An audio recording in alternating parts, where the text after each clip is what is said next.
So maybe I thought, again, as usual, we would start with the motivations. Okay.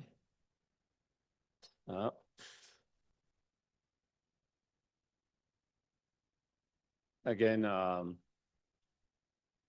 try to make yourself comfortable, relax.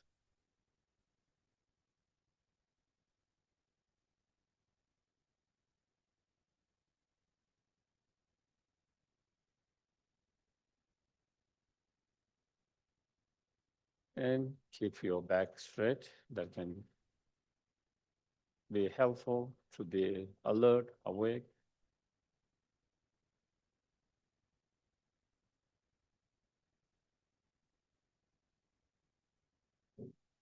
And keep your focus on the breath.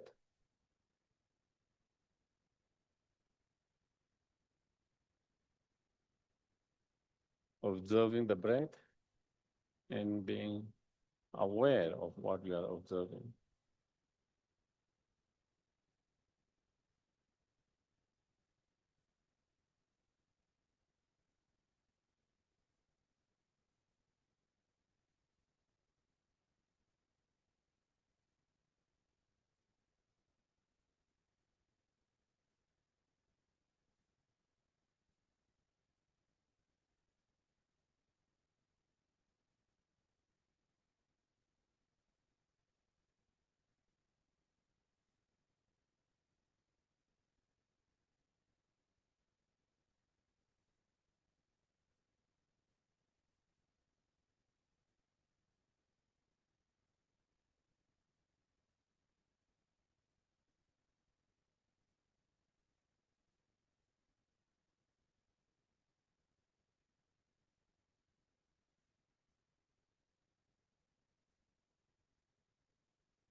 Once your mind has settled down and quiet in the moment,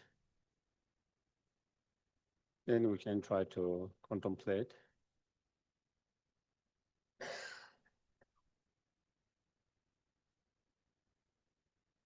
As long as we are not free from our disturbing negative emotions,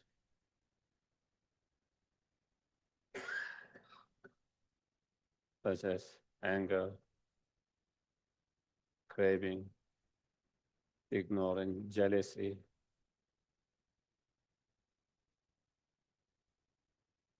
so forth.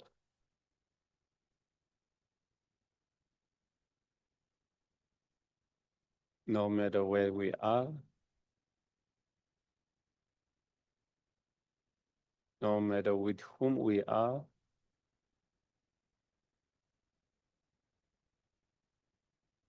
or even we are by ourselves, we will always find reason to have conflict.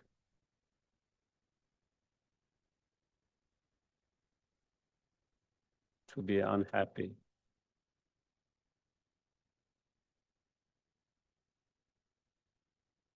We will always find something to complain about and be unhappy about.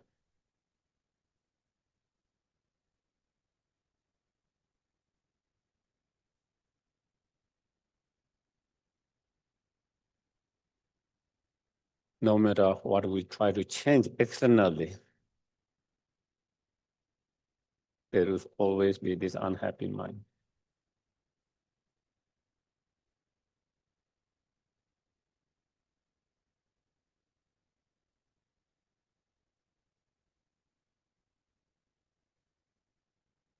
On the other hand, if we have less of those disturbing negative emotions or no disturbing negative emotions,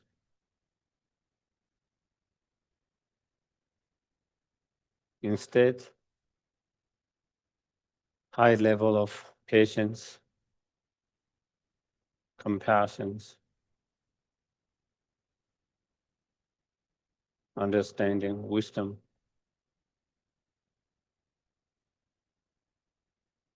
sense of inner contentment,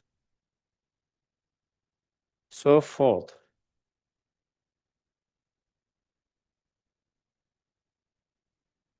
No matter where you are, with whom you are,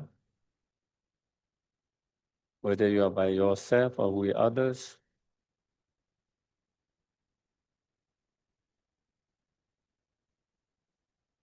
you will be able to find more peace, more joy, more happiness.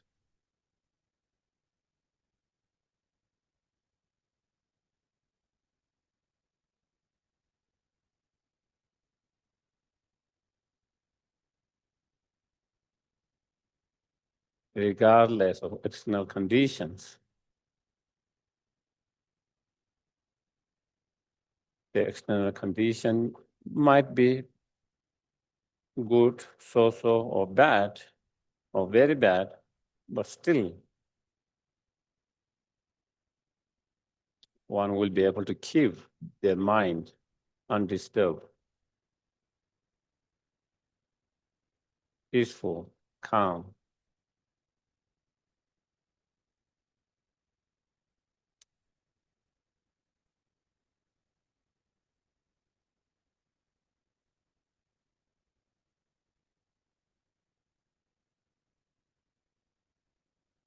Therefore, it is quite clear the importance of changing our mind, our attitude, more than the external conditions.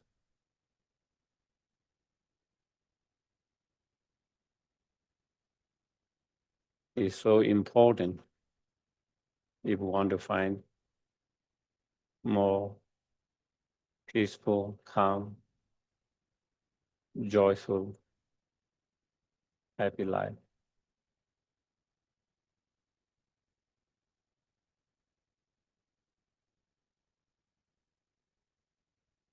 And when we have less of those negative emotions, but more of those positive emotions, also we are able to help, benefit others more.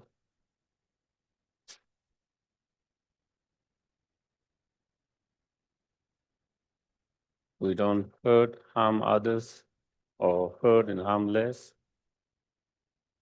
Instead, we are able to help them more.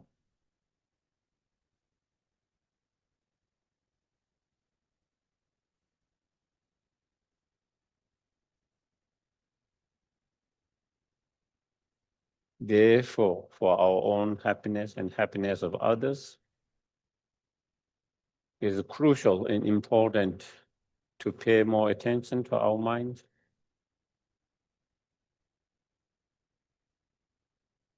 working with our mind,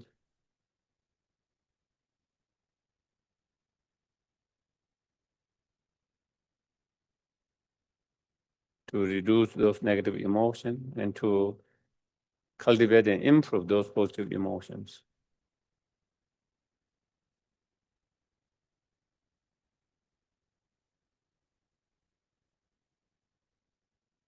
And to do that, we need to contemplate, meditate, and practice correctly and continuously.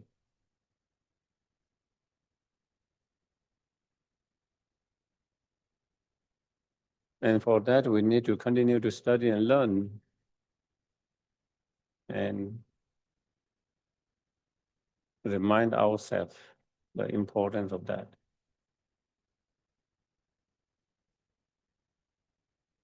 For that very reason, I'm going to listen, not only listen, but whatever I find helpful, that I will integrate, implement as much as possible in my everyday life.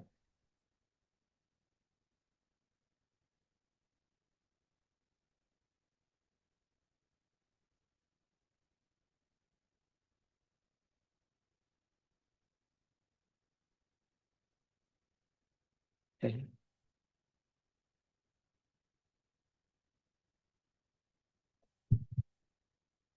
So we're going to be requesting the teachings mandala, and Bill is going to be offering on behalf of all of us and all sentient beings.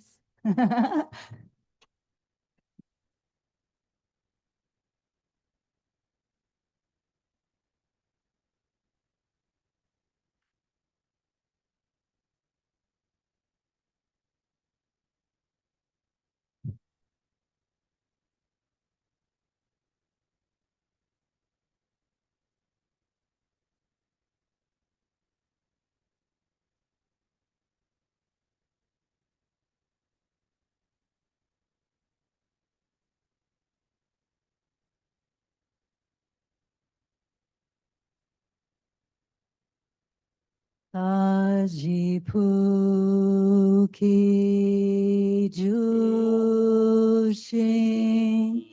medo tramri rabli jini de gen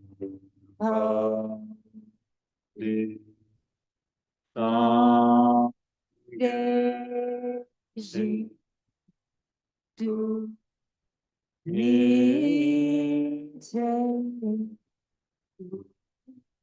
wai Drokun Lam Daji Ma Sho Parsho.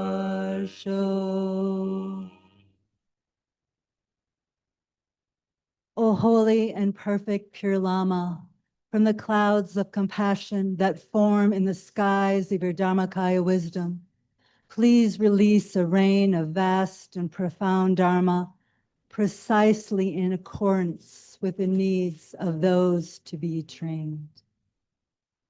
Dam Guru Ratnam Mandalakam Nirya Tayami.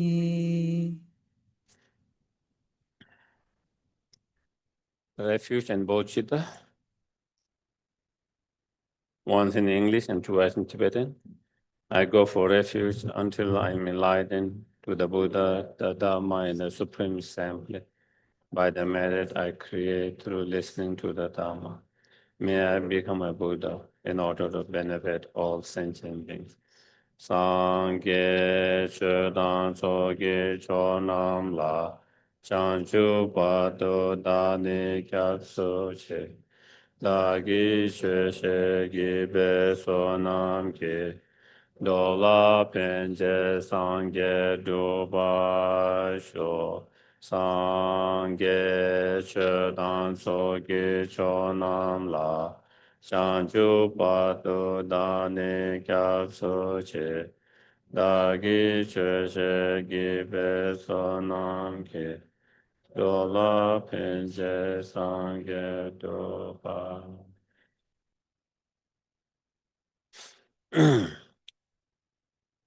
So again, good evening, everyone. And as you all know, the topic for this weekend is the spiritual guide, the power of reliance. And we'll,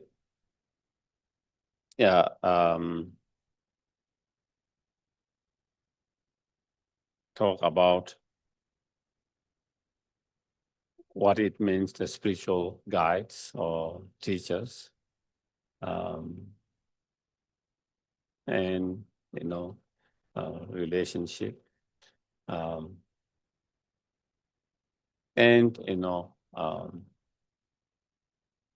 some analytical meditations.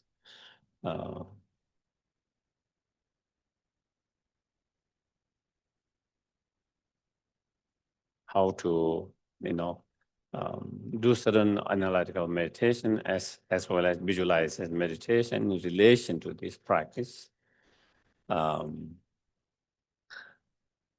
So that the student can cultivate a stronger,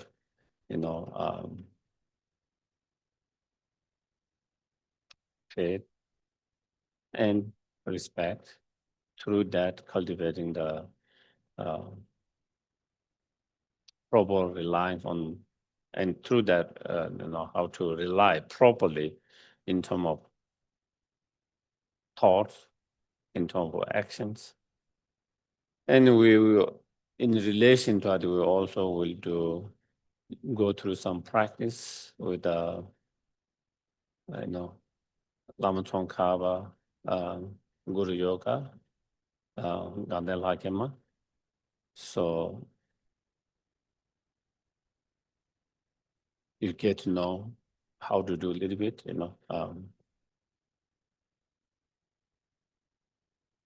yeah, I think mainly we will try to touch on those subjects and do the practice a little bit.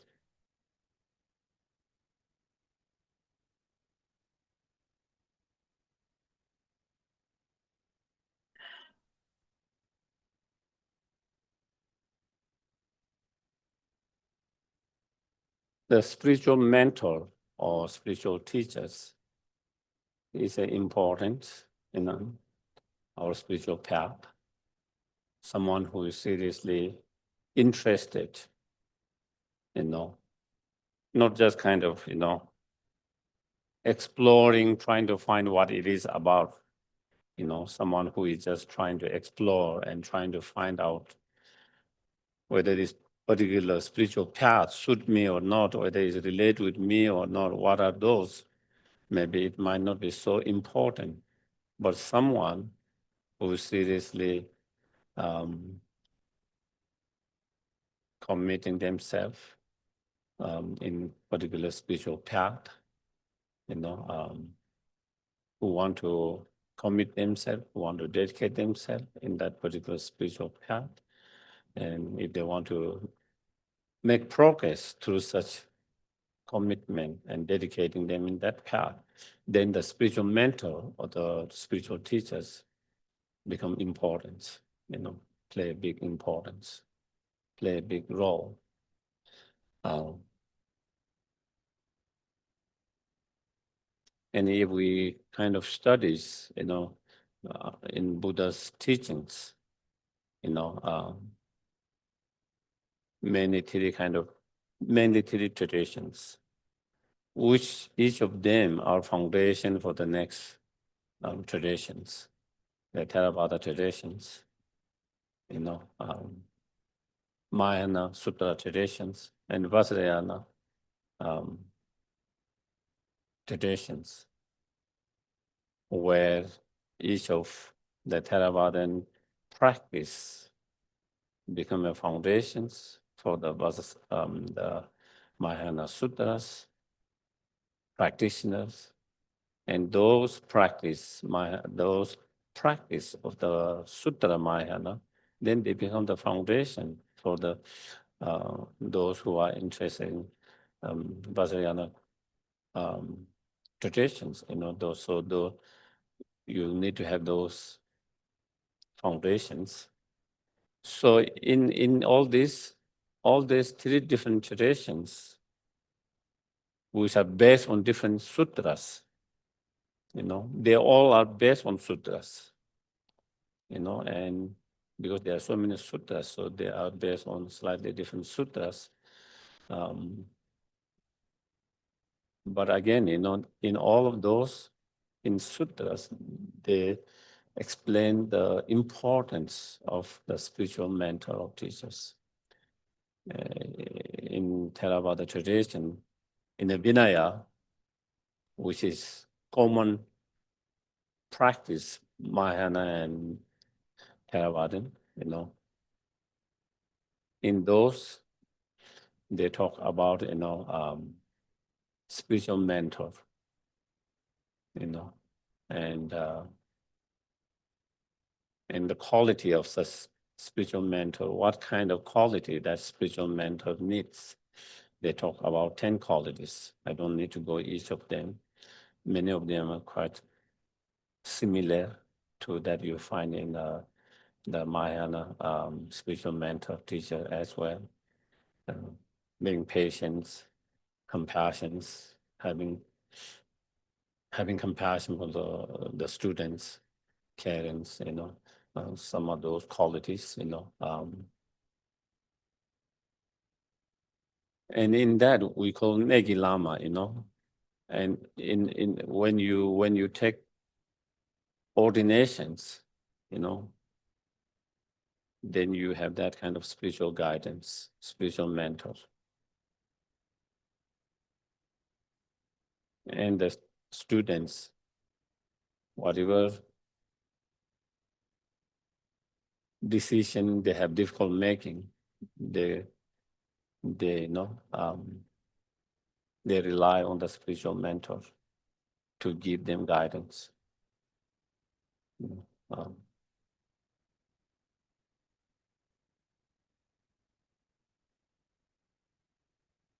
In the monasteries, before you are accepted in many of those monasteries, first you have to find that someone who is willing to be your spiritual mentor and who is going to kind of take care of you, manage you. Only then you go with that one to the monastery, the abbot. And then they say, oh, you have that, and then on the basis of that, so it's, and then, like,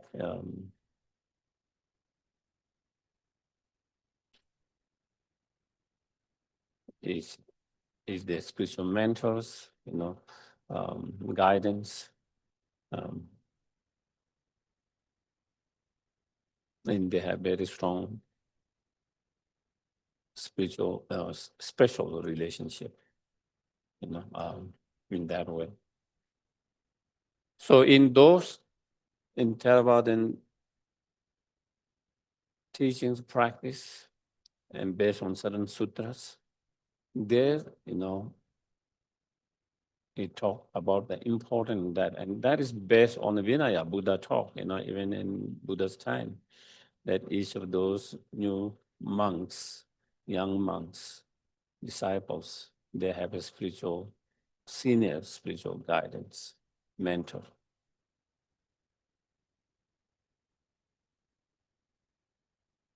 Mm.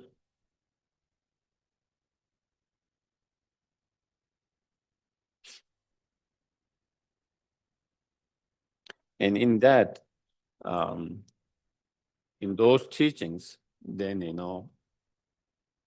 the spiritual mentor, the spiritual teachers, is seen or taught to see them as the, messenger of the Buddha or the representative of the Buddhas who represent the Buddha, because that is someone who carry the Buddha's message, who carry the Buddha's teachings in terms of their explanation, in terms of their practice, in terms of the embodying those teachings, And so in those, then the students are encouraged to see the spiritual mentor, the teachers, as a Buddha's representative, someone who represents the Buddha, like the ambassador who represents the countries, and therefore treat them as that he is the president or of the countries, because it presents that similarly, you try to treat as like Buddha in terms of that the spiritual guide is messenger and represent the Buddhas. So that role. Then when you go to the Mahayana teaching, the role of spiritual teacher become even more important. They become even more important. in the Mahayana Sutras, many, again, not just one sutra, in many different sutras, which many of those lamrim teaching are based on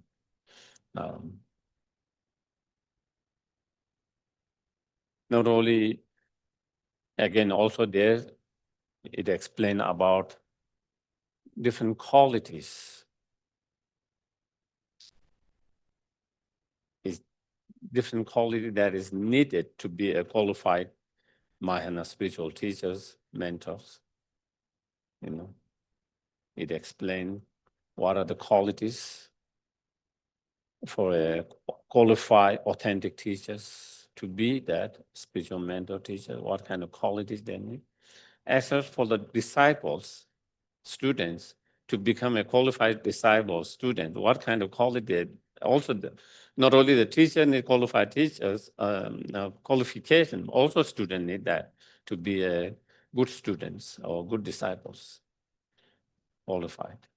So, you find that in materials, ornament of the sutras, and again in some other sutras, and they talk about 10 qualities, and again, you can kind of read, study lamrim, and it's clearly explained in there what are those qualities. Yeah. Being subdued by the moral discipline, singing towards Shiva, and then, their mind being, subdued by the practice of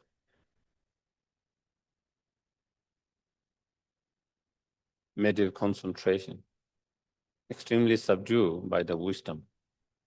So having this practice of the training that the spiritual mentor teacher need to have this strong practice of what we call three higher training of moral discipline, meditative concentration, and the wisdom.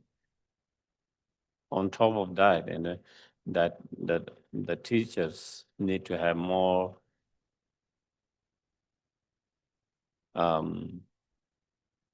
know the subject more than the students. Whatever subject they are teaching, they need to know. They need to have more knowledge, more need to know more about that subjects. It doesn't mean that teachers have to know every subject better than the students, depending on what you are trying to study from them. For example, Adisha in his teachers, Selingpa, from the Sumatra,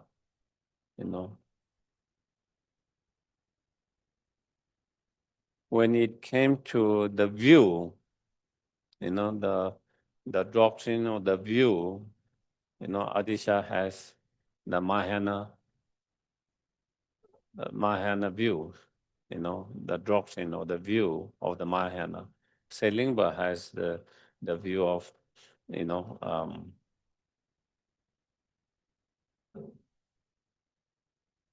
mind-only schools. When it comes to view, they might have different. So,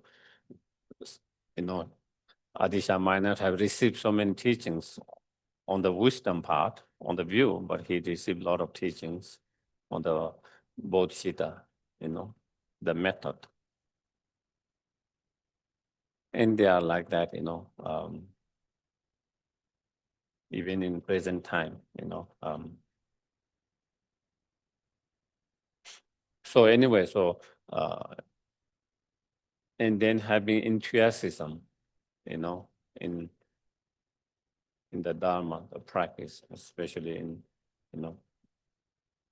teaching and helping the disciple, the student.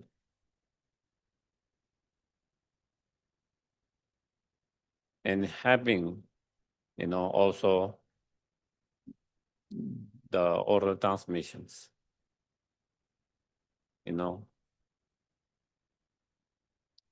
One cannot just read book and then start teaching just based on that, what you have learned in the books. Or someone who have had all these direct transmissions, who has been passed, unbroken transmissions, that has passed from all the lineage master from one to another. That is one of the qualities, It's not like nowadays, where you study, you read, you study, and then you become self-proclaimed guru, enlightened, all kind of things. Sometimes they don't have really necessarily have those lineage.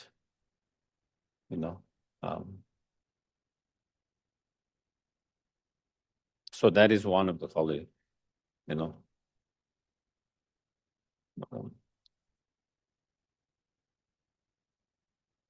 then being skillful in presenting the Dharma, that is another quality. It's not just presenting the Dharma.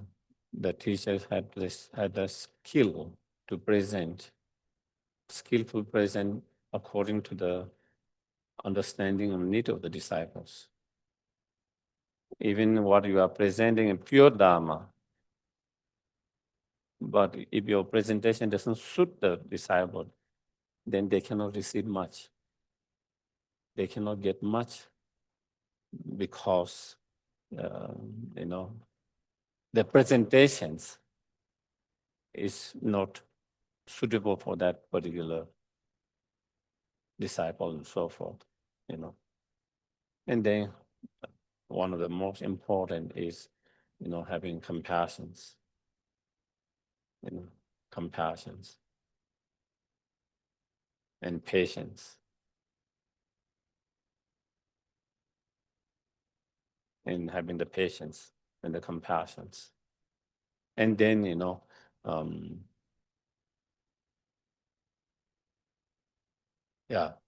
not being easily, tired and give up, So those are some of the qualities that you find for a Sutra Mahayana spiritual teachers. They need to have that kind of qualities, as described. And in those sutras, then it is encouraged and advised and instructed to see the spiritual teachers as a Buddha. Before, it was like to see them as a messenger of the Buddha, to see as someone who represents the Buddhas. Now here, the practice on that become a little more profound, Now you are here, advised and instruct to see them as a Buddha, actually.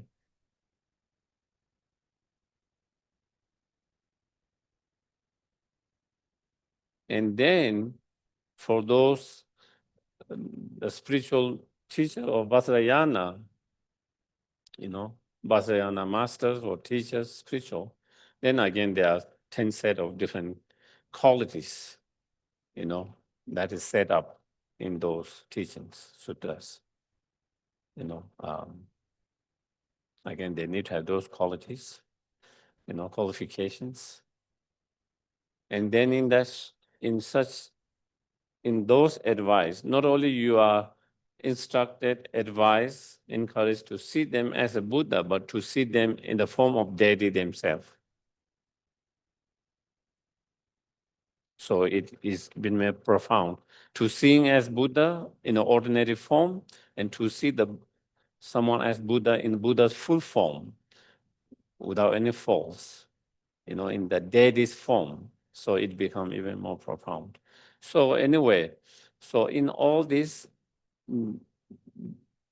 those three traditions, that all of them explain the importance of that.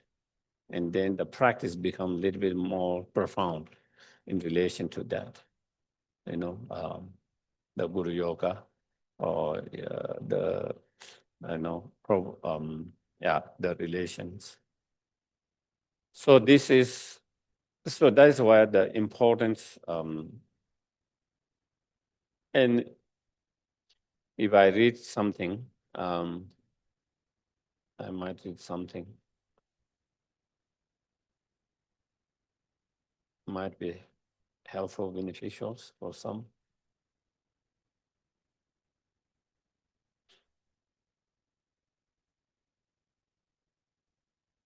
It's only the Lamas mentioned, deep spiritual experiences.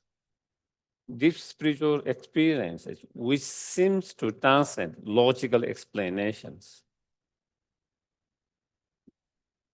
are not easily expressed in the words or transmitted by means of verbal explanations. Sometimes those experiences cannot be expressed and explained verbally so easily. It's like, how someone who has never tasted sweet, how do you explain sweet? You can describe, but you cannot describe exactly the experience, what sweet feel like. You have to taste it,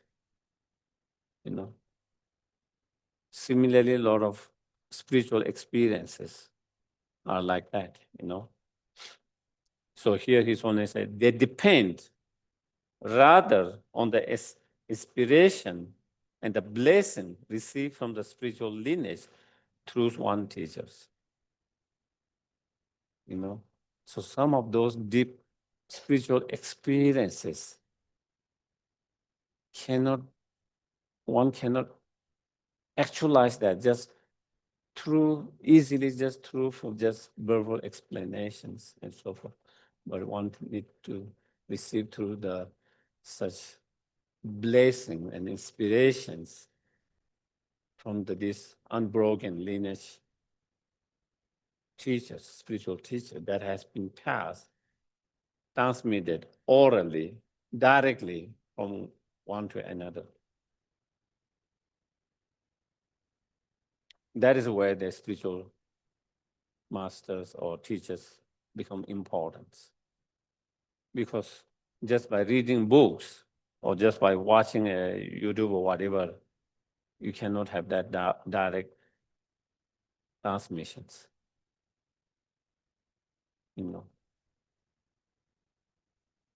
This is why in Buddhism, and particularly Vajrayana Buddhism, the practice of Guru Yoga, the union with the teacher's nature, is given such a great importance.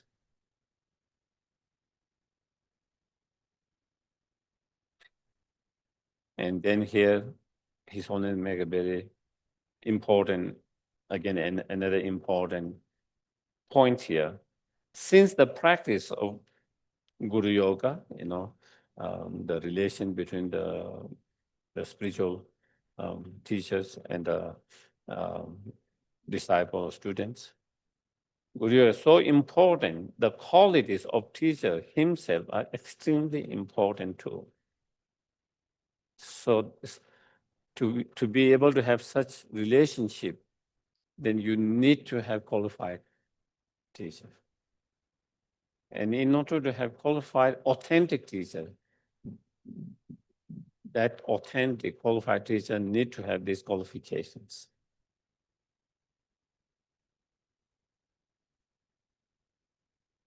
Otherwise, sometimes then it can be misuse, abuse, because the teacher is not qualified, because teacher is not authentic. Because teacher is not authentic, not qualified, therefore they could use their power, misuse them, and abuse them.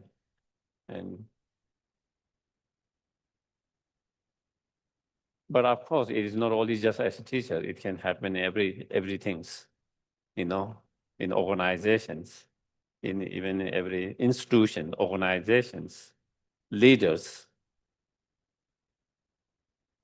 When you don't have qualified leaders, when you don't have qualified leaders of country, leader of institutions, leaders of parties, and so forth, again, they abuse and they misuse it. So having those qualified, authentic is important. And I'm saying that because sometimes people are misunderstanding. The reason why there is misuse by some teachers and abuse by some teachers because they think, oh, because of this whole idea of Guru devotions. It's not because of that. There's no concept of that as a leader in the institutions, but there are so many leaders of institutions who have misused, abused their power. Leaders of the countries, we don't see them as a guru, we don't have that kind of relationship, but still they misuse and abuse. So main thing is not of the practice itself, it's more about whether that person is qualified, authentic or not. That's the key, you know.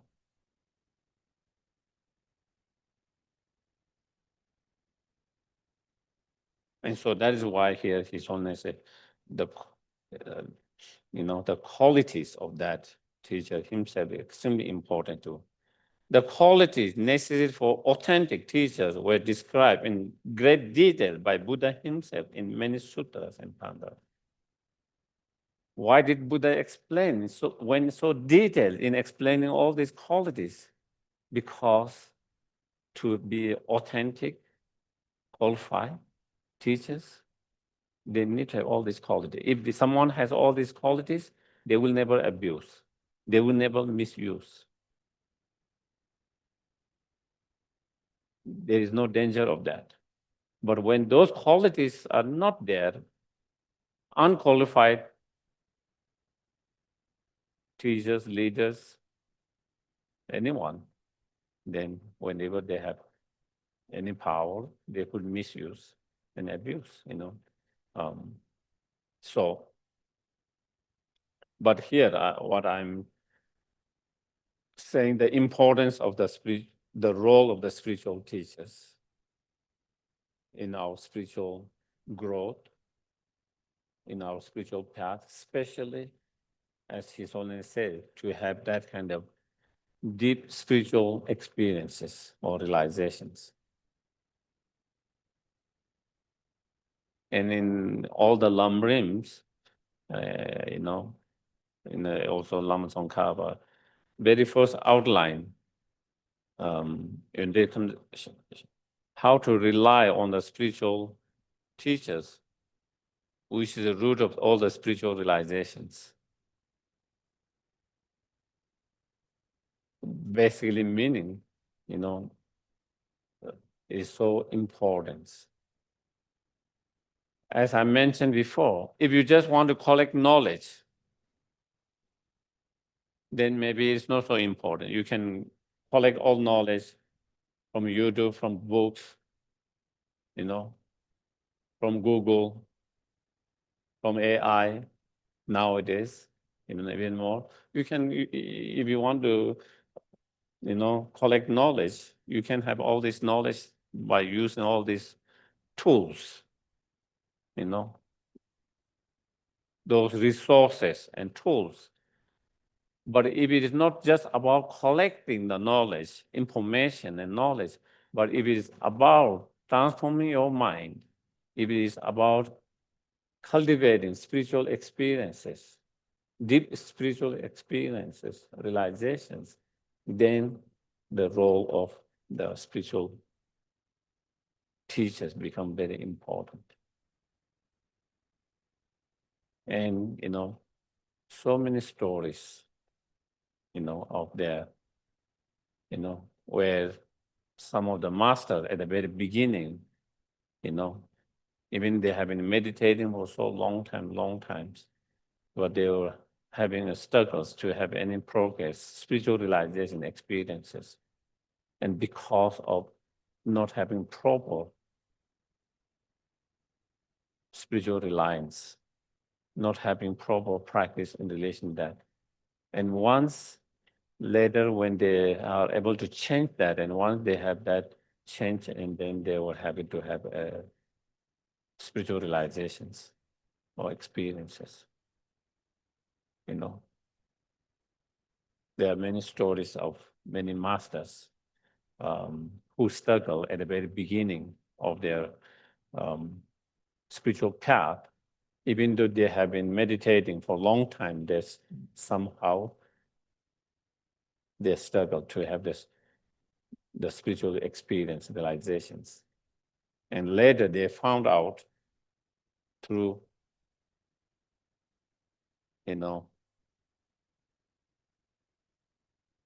discussions or by asking and discussion with some other teachers.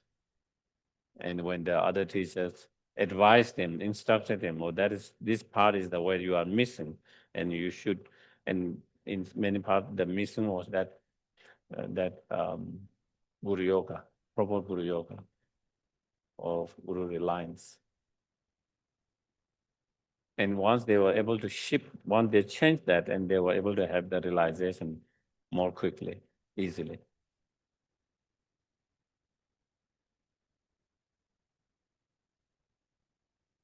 Mm.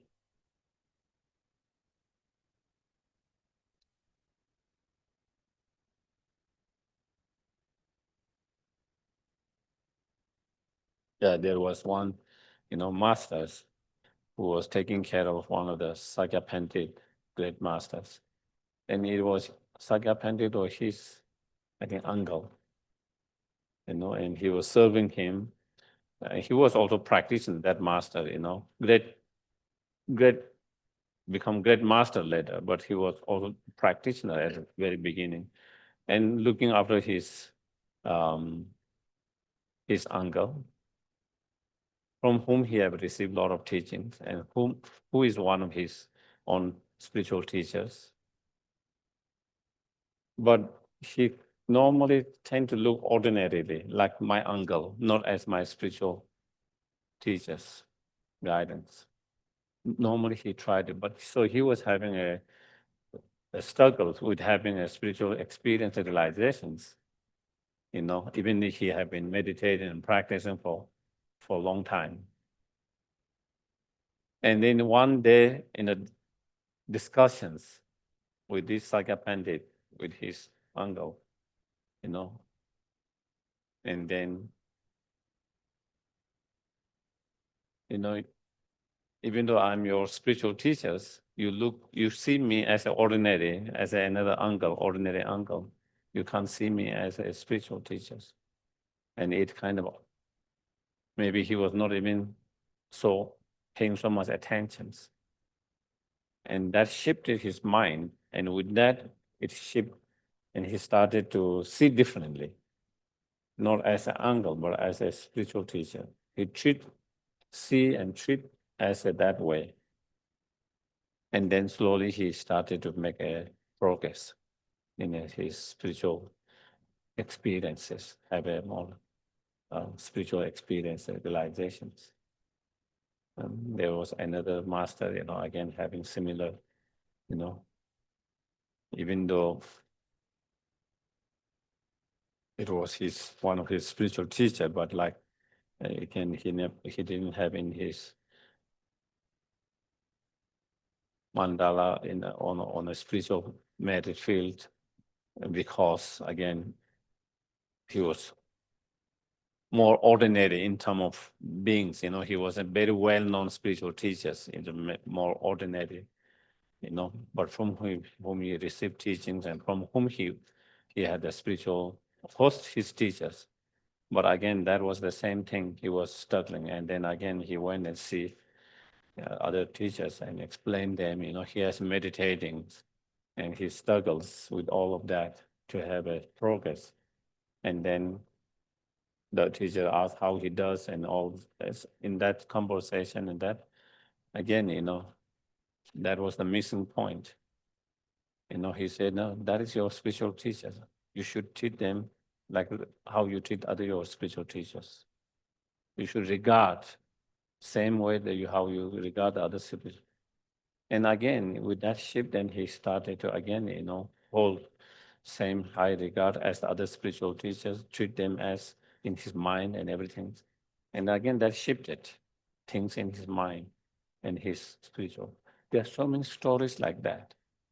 How practitioner, even though they have been meditating and practicing a long time, where they were having struggles to have this breakthrough in terms of spiritual experience realization. And when they were able to shift that part, where then they were able to make those breakthrough, so anyway, so that is just as His Holiness mentioned here, is as he mentioned here, there are many stories like that.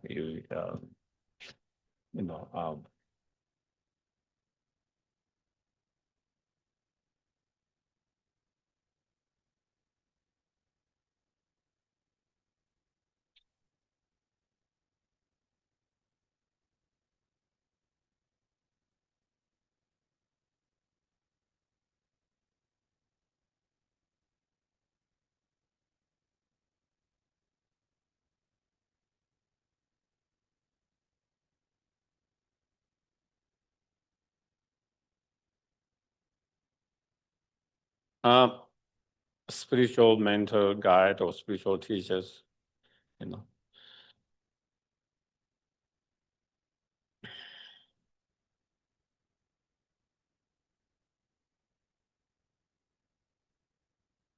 based on certain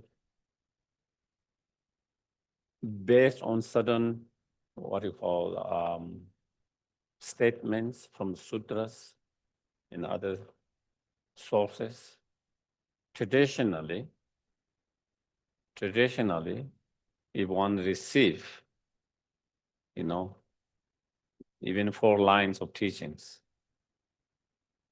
one verses of teachings from someone, then it become spiritual teachers and the students, That was more kind of traditionally, that is how, and it's based on certain statement that you find in certain sutta. But again, nowadays, as His Holiness Dalai Lama advised, and also with others, if you don't have the intention to take someone as your spiritual guru, spiritual teacher, spiritual mentor, even you go for teachings and listening more like a lecture, going to a lecture, then it doesn't create that relationship. Okay? Even you have received many teachings, it doesn't automatically create that kind of relationship. But in your mind, if you have the intention to take that as one of your spiritual teachers, mentor, gurus, and then if you take the teaching on the basis of that, then it creates that relationship. So therefore, it depends on the intention, motivations. Okay? But when you go for empowerment, so forth, if you don't take them as teachers, then you cannot receive the empowerment. Maybe you can receive maybe blessing as a blessing, maybe. Probably okay. But if you really want to receive empowerment, then one should be able to take them from whoever you are receiving as the one of the spiritual masters, one of the spiritual guru. And I think that also apply, with the oral transmissions and so forth. Otherwise, you might be able to receive the blessing, but not the actual oral transmissions. So therefore, we don't have the authentic oral transmission to pass to someone else as an unbroken lineage, because you never receive the actual oral transmissions from this unbroken lineage, because there is now between you and that there is broken, because that person is not your spiritual masters or gurus, teachers, But probably maybe blessing, maybe okay, Even that I'm not 100% sure, but I think, just the blessing itself.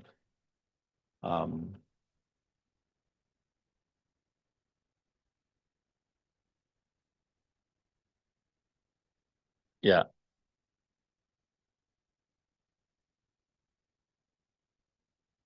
And the way we create that, there are different ways,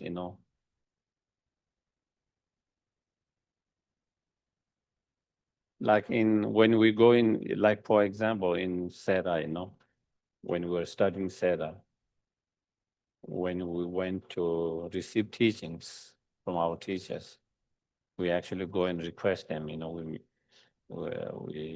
make them, kata and offerings and request them if I can come for the teachings. And so you request. So from the very beginning, there's request, there's understanding of that. But that doesn't happen in every Sera, Devon Ganden are unique because there are so many teachers, you have options.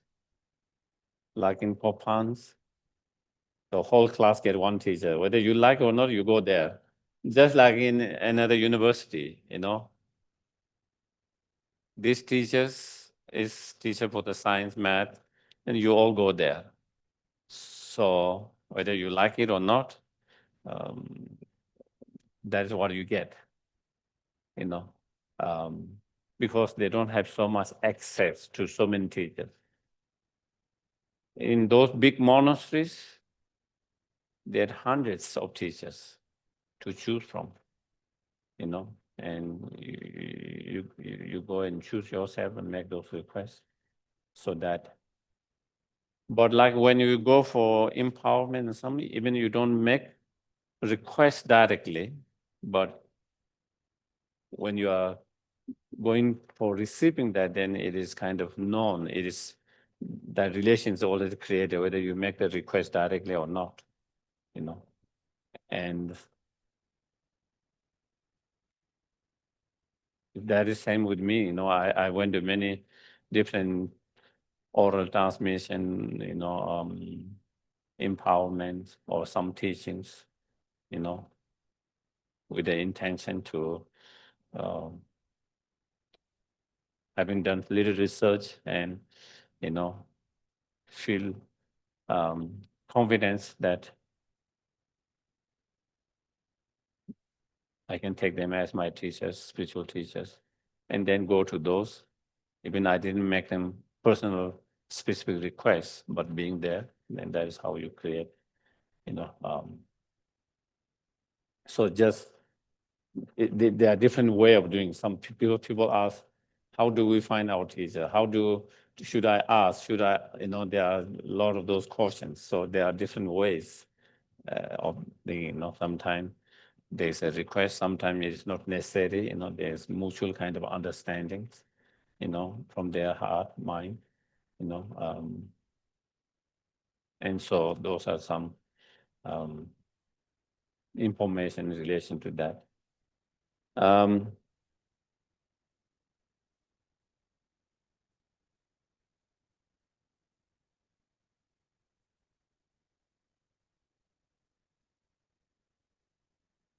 In the lamrim, in the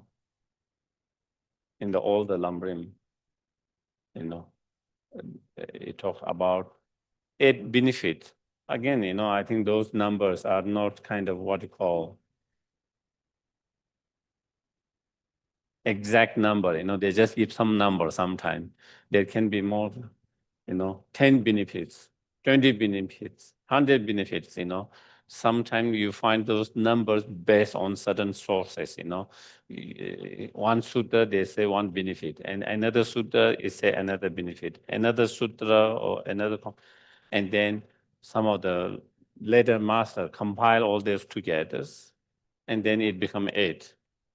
But it is not like the benefit is just restricted to just 8 number.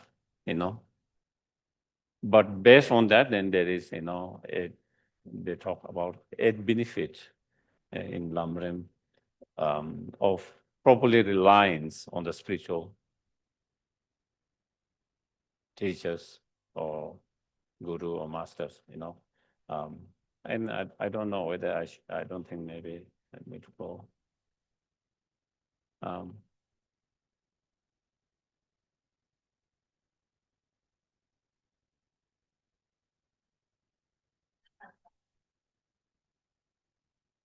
Yeah, because with the time we have and how much. So I think maybe you can check on that.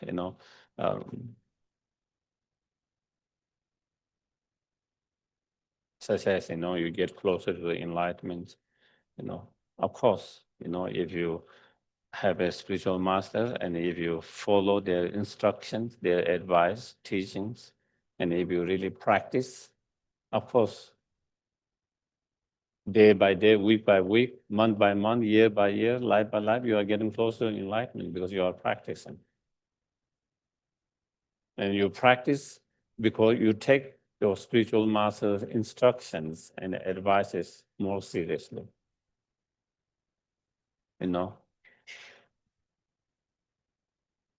When you have spiritual teachers, guru, you take more seriously. If there is no spiritual, someone give good advice, you might not pay so much attention.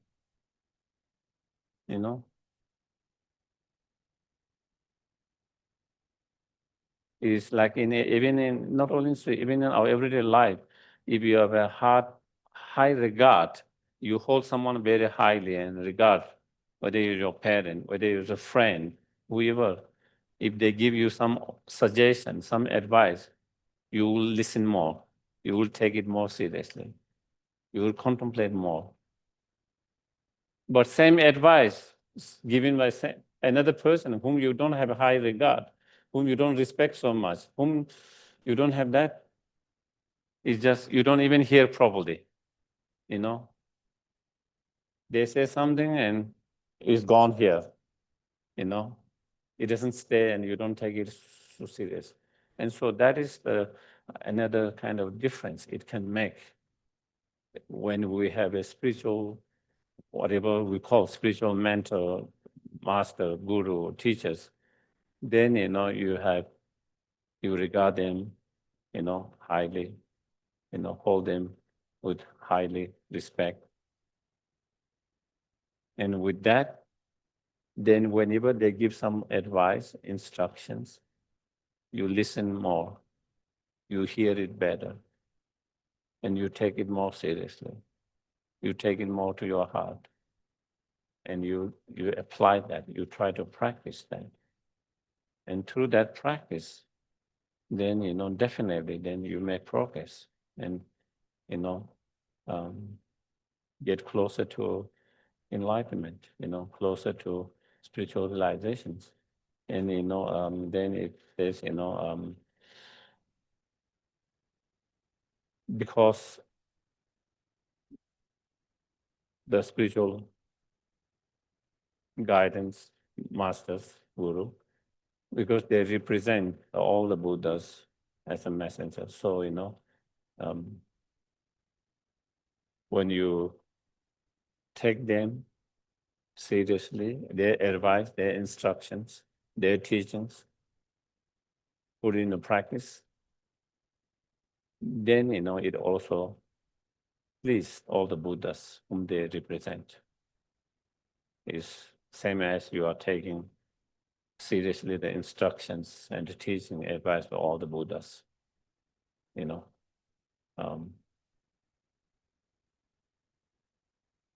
then your afflictive emotion will be less and less. Of course, if you take those advice, instructions seriously, and if you really try to apply those into practice, definitely over the time, your delusions or afflictive emotion, disturbing negative emotion will be less. Your positive qualities, virtuous qualities will start to increase more and more, Your patience might be more patience than before. You might start to feel more kind, compassion than before.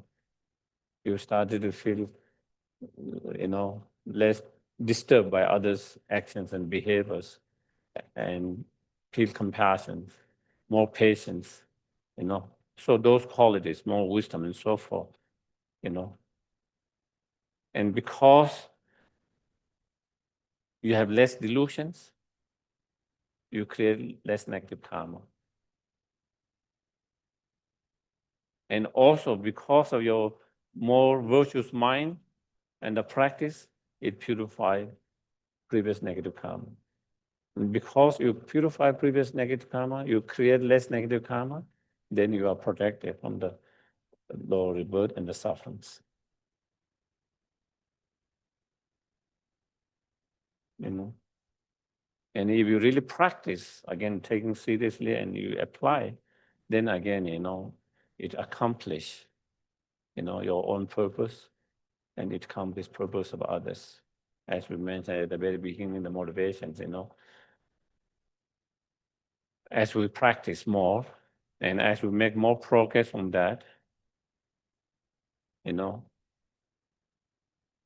will be less disturbed by the external conditions. You are able to keep your mind undisturbed, unagitated, more calm, more peaceful by the changes around you. And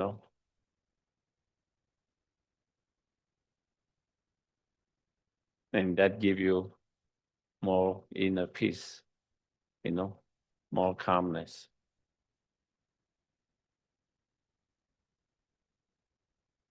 It doesn't make you so miserable, so unhappy, so disturbed, so easily,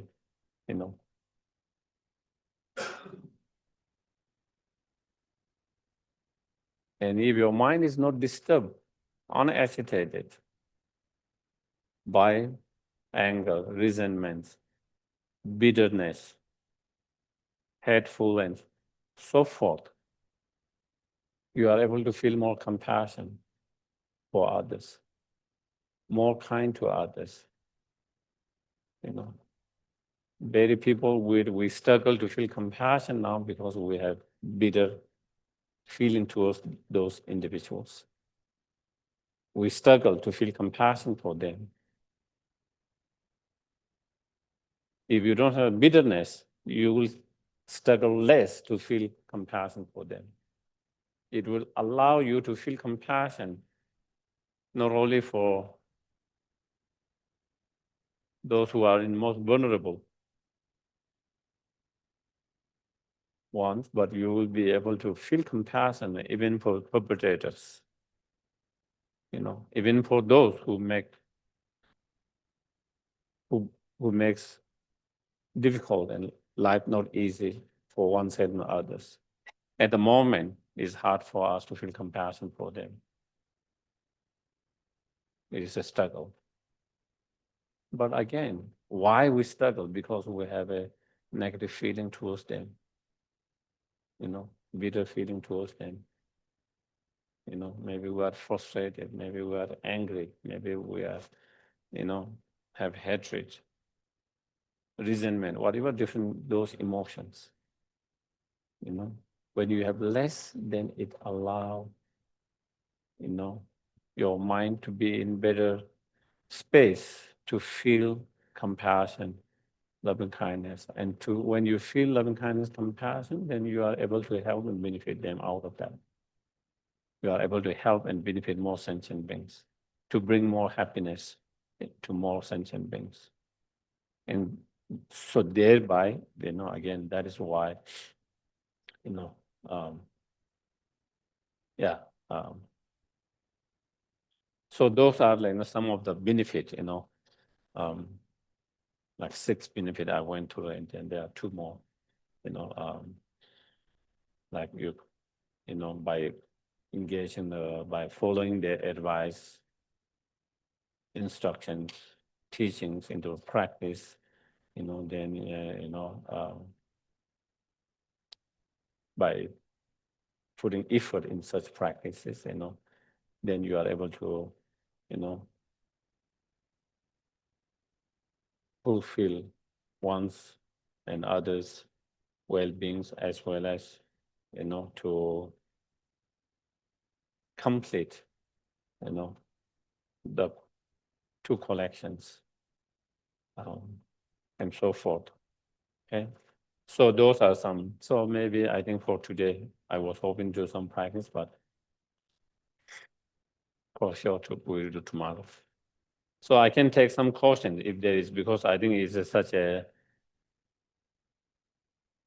subject. I think sometimes people misunderstand, or maybe they have difficulties relating with some of those practice teachings. Then, I think it will be good if you have any. I don't know whether I have the answer, I always say, but at least we can discuss if anything. Any questions? Yes, please.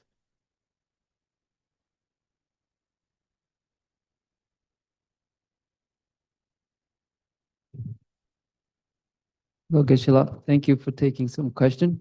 I have this tendency, but I don't know how to work it out. In this lay world, there's a lot of certificates, diplomas to get universities, and then we have teachers. But first I noticed there's this almost like a devotion attitude, but then I always realize that I guess we're all imperfect or humans, then I get heavily disappointed. So based on your teachings, do we assess whether they have the qualities as a teacher, or how do we work with it? Do we learn the good things or something? Thank you. Thank you. Yeah, of course, here at the moment, we are talking from the spiritual teachers, okay? And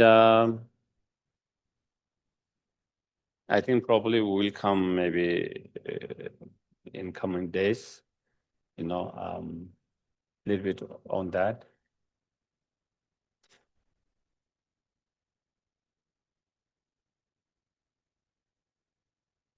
Even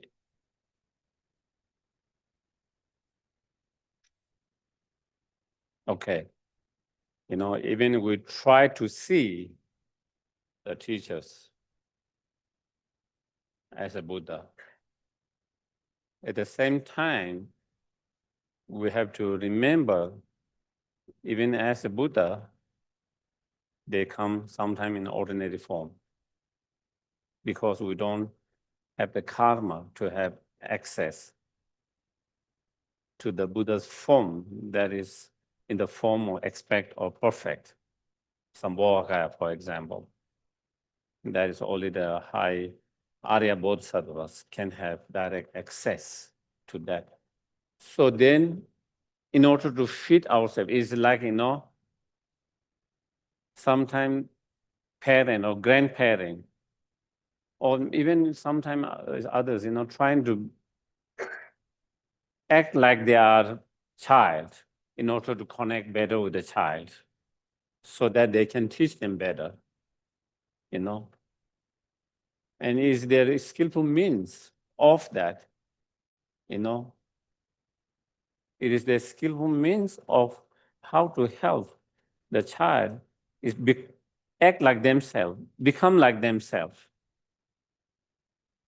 And then you are able to, you know, they see themselves one of them, and they are able to communicate, connect better, and they are able to receive more, and then you are able to help. Similarly, also, you know, even as a Buddha, sometimes they come in an ordinary form, you know. And so since they are coming in ordinary form means not just physical appearance. It means they act or show the aspect of like ordinary being with faults, shortcomings, mistakes, and all of that, you know. So we have to be watchful of that, you know. We have to investigate, analyze. If it is Buddha, it doesn't mean we cannot investigate, analyze. Okay? Buddha himself, let's say, we take an example.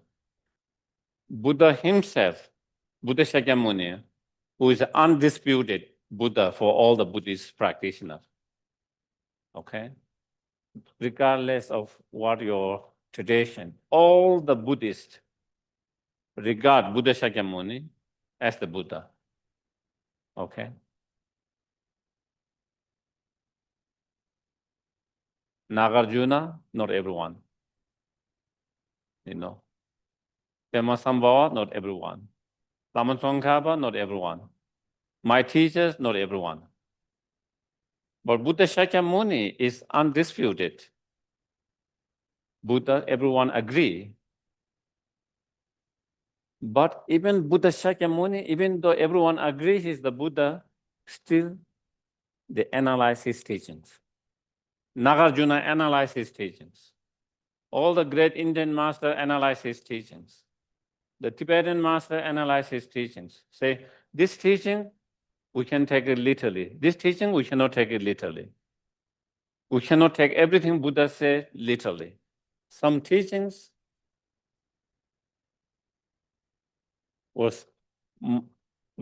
given for more specific for certain disciples in certain situations, in certain that. So you cannot take it that general and generalized for everyone.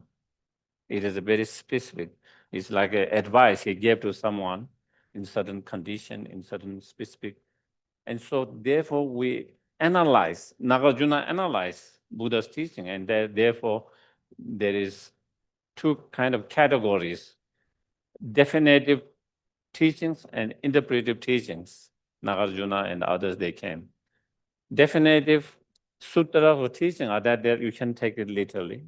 And those interpretive are something that you cannot take it literally for everyone's and generalize for everyone's.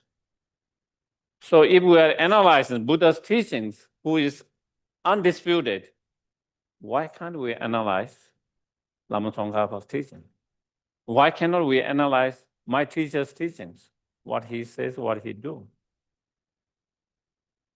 So therefore, even as a Buddha, that is I think one of the problem people find or struggle is, if I see my teacher as a Buddha, how can I caution? He's omniscient, he's all-knowing, you know? How can I caution him? But we are cautioning Buddha Shakyamuni, undisputed one, the founder. So therefore, you know, still we try to see as a Buddha because it stops a lot of negative thoughts. It helps us. Especially in my Vajrayana teaching, not only you try to see your guru as a Buddha, you know, you try to see all sentient beings as a Buddha, as a deity. That is part of training. And if we can see that, we can stop a lot of negative thoughts. But that doesn't mean that we don't caution them. That doesn't mean that we don't caution what they say. That doesn't mean we don't caution how they behave or how they act. And so I think there's no contradiction in those two things. I think sometimes people feel that if you see them as Buddha, then that means I cannot caution. That means I cannot investigate, analyze. I cannot use my mind to caution. So we have, while we see that, but still caution, and they should be able to give you a answer that fulfill if you find something, their behavior, actions, or their speech, something doubtable, something cautionable, you have to caution, you have to ask. They should be able to convince you and without any doubt. If not, then you continue to caution. You don't have to follow strictly or take it literally and take everything as they say.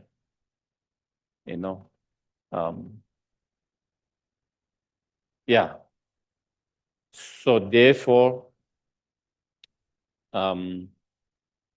it shouldn't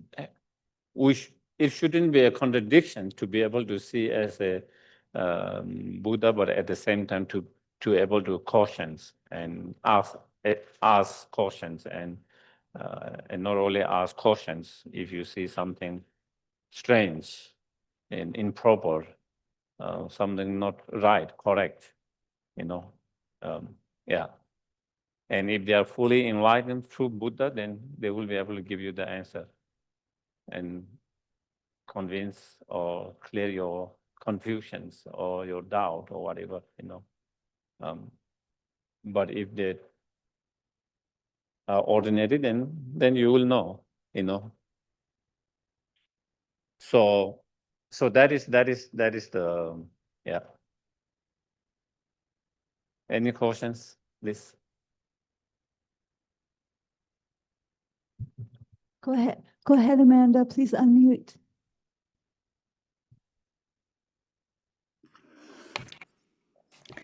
Geshe Sherab, I heard that to the Tibetans who were in exile, someone said to them, China is not the enemy, China is the guru.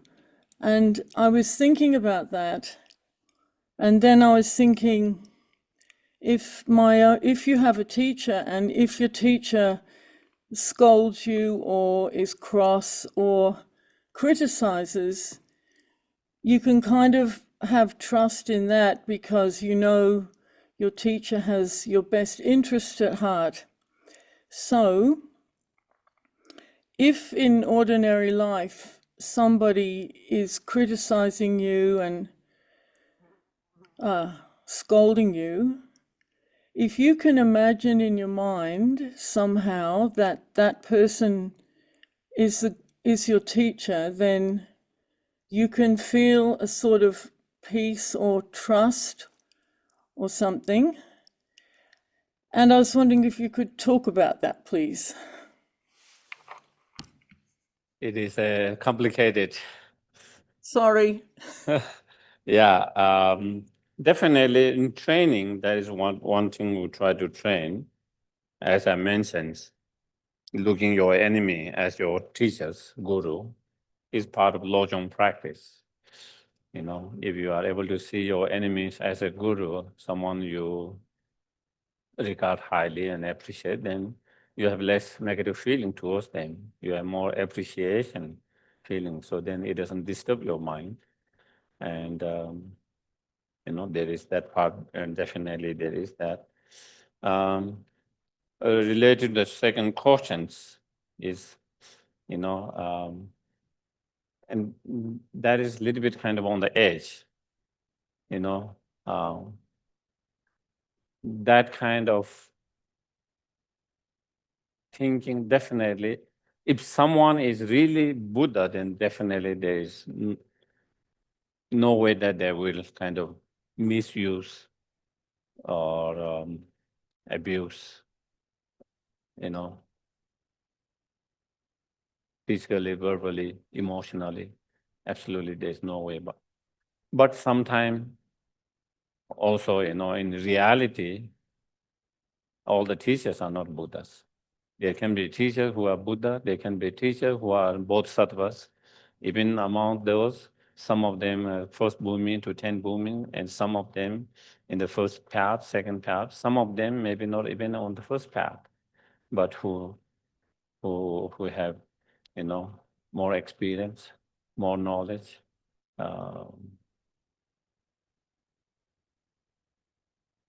and other qualities, um, in reality, and that could be the case, If that is the case, why we try to look always at Buddha? Because it protects our mind from a lot of negative thoughts. If we are able to do that, by stopping a lot of negative thoughts, then it helps us to develop the positive thoughts. So there is that.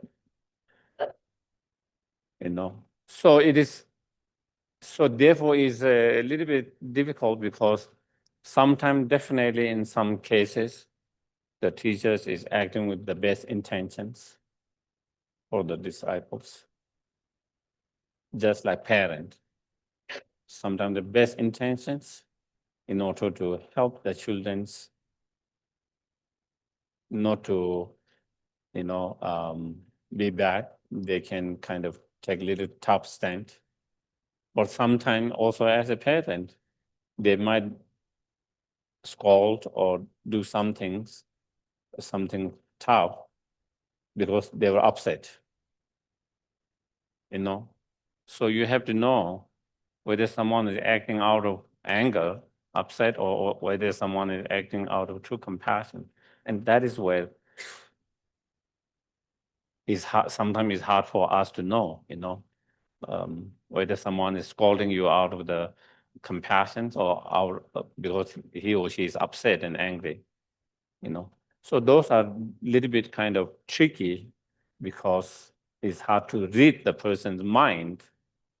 And so we can observe a little bit and maybe might be able to understand a little bit in that. Similarly, even in the teachers' cases, sometimes, as I mentioned, sometimes there are unqualified, not authentic, unqualified teachers, and who might, abuse and those we don't want to.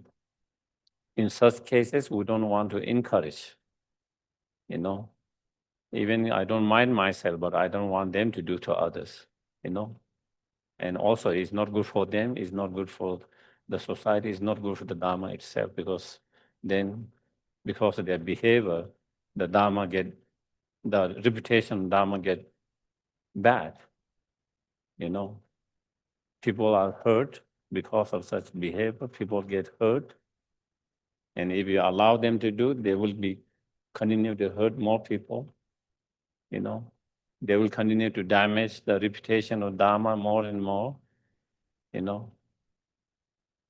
And as you mentioned, that people lose trust in the Dharma, not because there's wrong with Dharma, because this unqualified, authentic teacher misuse it, and now the Dharmas, and so there are many reasons, and so therefore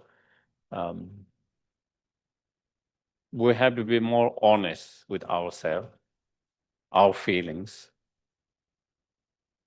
because due to our feeling we can get different things. Sometimes even they were doing out of best intention, your feelings hurt, and then with that we can also pen negative, much more negative than what is there is possible sometimes.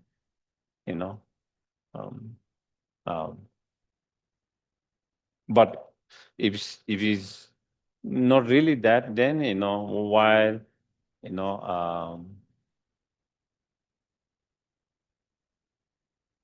you try to regard them highly for their contributions in your path, whatever they have helped you until now, up to here in that path, you still hold them, appreciate them for helping you up to that. But now, I don't need any more abuse anymore, and then we don't have to continue to get abused, and allow continue to abuse if that is being what is being done, but if we still regard them, hold them for all their contributions at the very beginning of our life, driving in that direction in our path. So again, without being so, extremely negative, everything as negative, sometimes,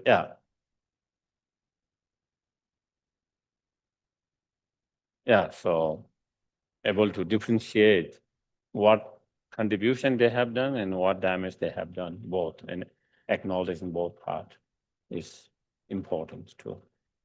Sometimes when someone does some damage, then we try to kind of sweep away everything's help and good thing they have done to us, And that we see not only on individual, even in organizations, or in the countries. Someone makes some mistake, and then everything the good things they have done is completely kind of as though nothing. They didn't contribute. They didn't do anything good things. That is also not the right. Should be to be able to point out their good contribution and their distractions, and then on the basis of that, then you make decisions. But we cannot kind of cover either of them completely in that way. So I think that's all I can say. That is all I can say.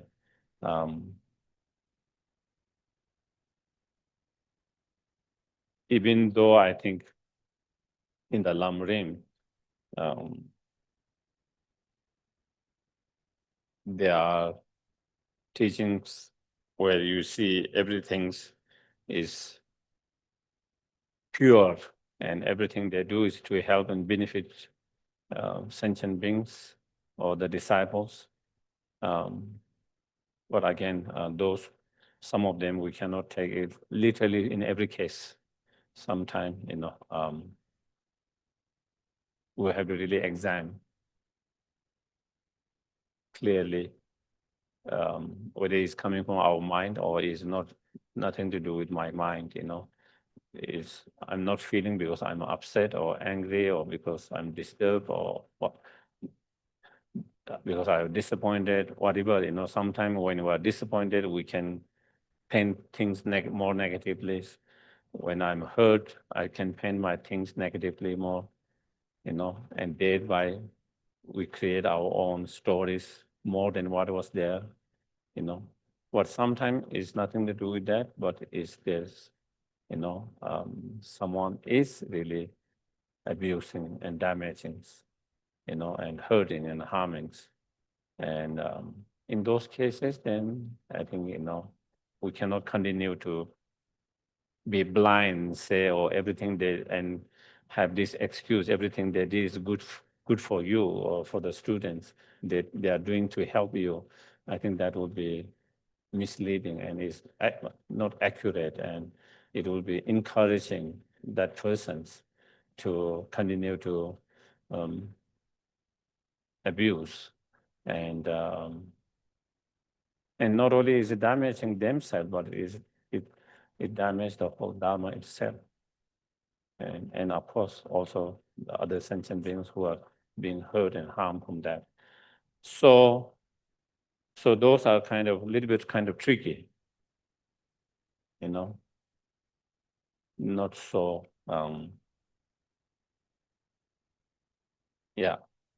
easy, I guess. Okay.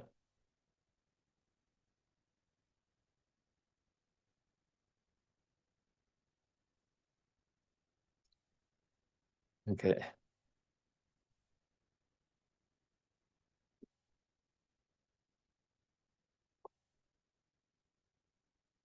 And I can take more questions tomorrow.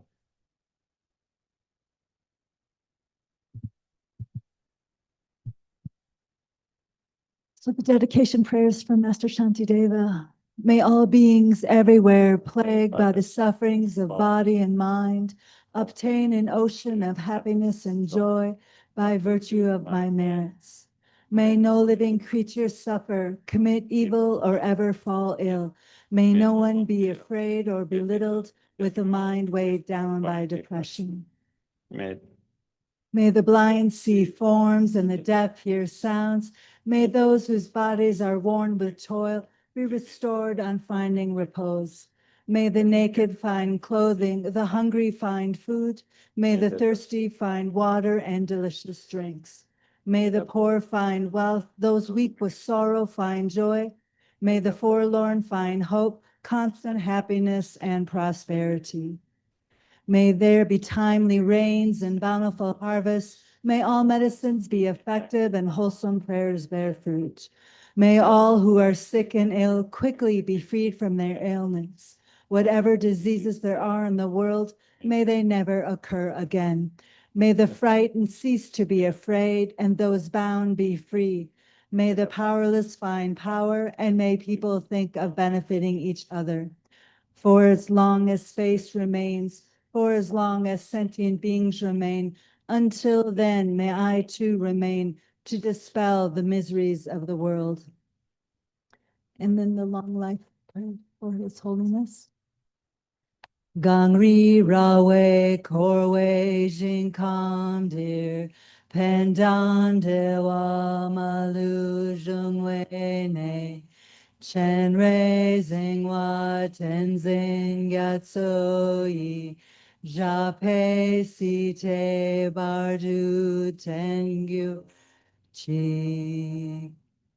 So I think today is Nina's birthday and Dieter's double birthdays. So again, we wish them happy birthday, happy long, healthy, long life, and meaningful. And again, thank you both of you for doing so much for the center. Yeah. Thank you. Thank you.